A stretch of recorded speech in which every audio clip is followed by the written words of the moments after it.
Good morning, class 7. This will be our fourth lecture of chapter 7, exercise 7.1. ठीक है बेटा, question number 1 to 11 हम लोग लास्ट लेक्चर में कर चुके हैं. अभी हम लोग करेंगे क्वेश्चन नंबर 12. क्वेश्चन नंबर 12 में आपसे बोला गया है express the following ratios in the simplest form. आपको सिंपलेस्ट फॉर्म में कन्वर्जन करना है. ठीक है, तो देख लीजिए कैसे करते हैं हम लोग आपका सिंपलेस्ट फॉर्म में कन्वर्जन.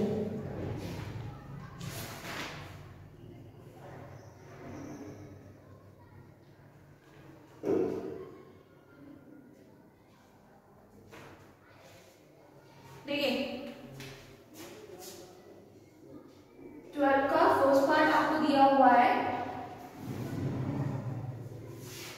4 whole 1/5 ratio 2 whole 1/3. सबसे पहले तो बेटा ये इंस्ट्रक्शंस में दिए हुए हैं, हम इनको इम्प्रॉपर में कन्वर्ट कर लेते हैं. ठीक है, ये आपका हो जाएगा 4 into 5 plus 1/5 ऐसे ही करते हैं हम लोग. और इधर ये हो जाएगा आपका 2 into 3 plus 1/3. भाई प्रॉपर में ऐसे कन्वर्ट करते हैं. जो आपके ये डिनोमिनेटर्स होते हैं वो सेम रहते हैं और न्यूमरेटर में डिनोमिनेटर और होल नंबर का हो जाता है मल्टीप्लिकेशन और न्यूमरेटर हो जाता है इसमें ऐड. ठीक है, अब इसको सॉल्व करते हैं. 4 5 are 20, 20 plus 1 21/5 ratio 20, 2 3s are 6, 6 1 7 ratio 3. ठीक है, सबसे पहले तो आप इसको ले आइए नीचे. तो ये हो जाएगा 21/5 अपॉन 7/3. देखिए जब इस तरीके का कहीं आता है ना A/B/C/D, तो इसकी कंडीशन होती है कि आप लास्ट 2 टर्म्स को आपस में मल्टीप्लाई कर देते हो और बीच वाले 2 टर्म्स को एक साथ मल्टीप्लाई कर देते हो. ठीक है, तो ये आपका क्या हो जाएगा 21 into 3 अपॉन 5 into 7. ठीक है, ये इससे कैंसिल हो जाएगा कितने टाइम्स 3 टाइम्स. ठीक, तो ये आएगा 9/5. अब क्या इनमें कोई कॉमन फैक्टर मिलेगा 1 के अलावा? नहीं मिलेगा. तो यही हो गई इसकी सिंपलेस्ट फॉर्म. अगर कॉमन फैक्टर मिलता तो हम कॉमन फैक्टर में कन्वर्ट करके देन उसको आगे कन्वर्ट करते. ठीक है, इसी तरीके से बेटा आपका सेकंड और थर्ड पार्ट भी होगा. ठीक है, तो सेकंड और थर्ड पार्ट आप कैसे करेंगे? अपने होमवर्क में करेंगे. ठीक है, आगे बढ़ते हैं क्वेश्चन नंबर 13 की तरफ. Divide rupees 536 ABC in the ratio 1:5, 2:3 and 1:4 respectively. तो हम लोग कंसीडर कर लेते हैं x के टर्म्स में जैसे हम लोग हमेशा करते हैं. ठीक है,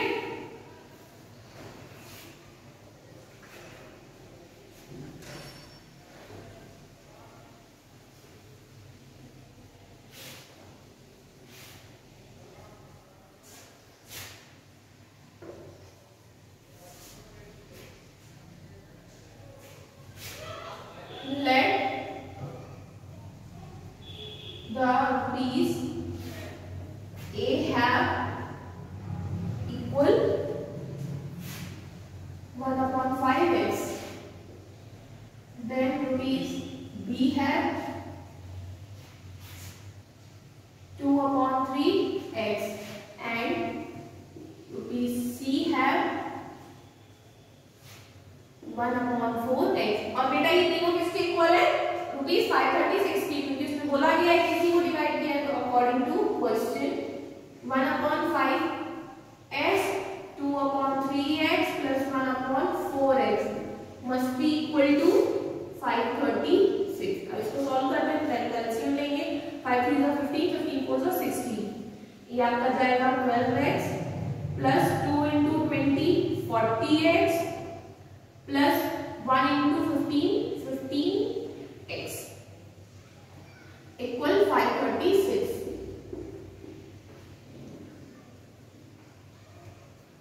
2 plus 5 7, 1 2 plus 4 6 plus 1 7, 77/60 equal 536. ये x है. तो x इक्वल क्या हो जाएगा 536 into 60/77. बेटा यहाँ से आप x की वैल्यू निकालेंगे. फिर एक बार 1/5 के साथ मल्टीप्लाई करेंगे, एक बार 2/3 के साथ और एक बार 1/4 के साथ. आपको आपके आंसर्स मिल जाएंगे. ठीक है, इस तरीके से क्वेश्चन नंबर 14 पर आते हैं। क्वेश्चन नंबर 14 में आपसे बोला गया है कि A/B 3/5 है, ठीक है, और B/C 6/7 है, तो A/B/C कितना होगा, ठीक है, ये चीज आपसे इसमें पूछी गई है।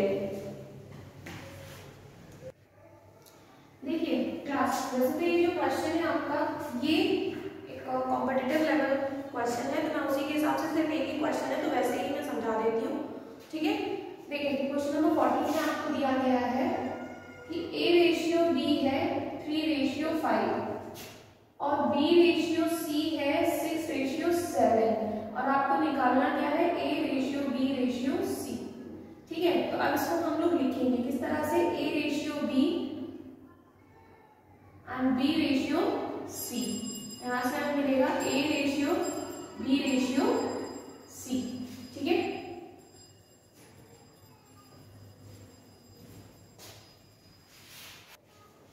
ठीक है बेटा, अब देखिए यहाँ A/B कितना है 3/5 और B/C कितना है 6/7। हम क्या करते हैं, सबसे पहले यहाँ करेंगे जो कॉमन टर्म्स होते हैं उनका करते हैं मल्टीप्लाई, तो ये कितना आएगा 30, ठीक है। अब यहाँ वाली जो डिजिट होती है उसका सेम मल्टीप्लिकेशन हम इधर करते हैं इस वाले टर्म्स के साथ, और इधर जो डिजिट होती है उसका मल्टीप्लिकेशन हम इधर करते हैं इस वाले टर्म के साथ, ठीक है। तो 3 6 जा 18 और 5 7 जा 35, तो ये आपका आएगा रेशियो 18/30/35, ठीक है। यही आपका आंसर होगा। जनरली ऐसा क्वेश्चन नहीं पूछा जाता है, बट ये कॉम्पिटिटिव एग्जाम के हिसाब से तो वो आपसे पूछ लिया गया और इसका कोई ऐसा फॉर्मूला आपको नहीं अभी बताया गया है, तो ये इस तरीके से होता है, ठीक है, आप इस तरीके से कर सकते हैं। आगे हम बढ़ते हैं क्वेश्चन नंबर 15 की तरफ। उसमें बोला गया है कि ₹414 को 3 पार्ट्स में डिवाइड किया गया है इस तरीके से कि जो फर्स्ट पार्ट है वो सेकंड का 2/3 है और सेकंड और थर्ड के बीच में जो रेशियो है वो 5/7 है। हम क्या करते हैं, हम सेकंड और थर्ड को कंसीडर कर लेते हैं, ठीक है। तो ये आपका कौन सा क्वेश्चन है 15, वो 14 था, ठीक है। Let the second and third parts be 5x and 7x respectively.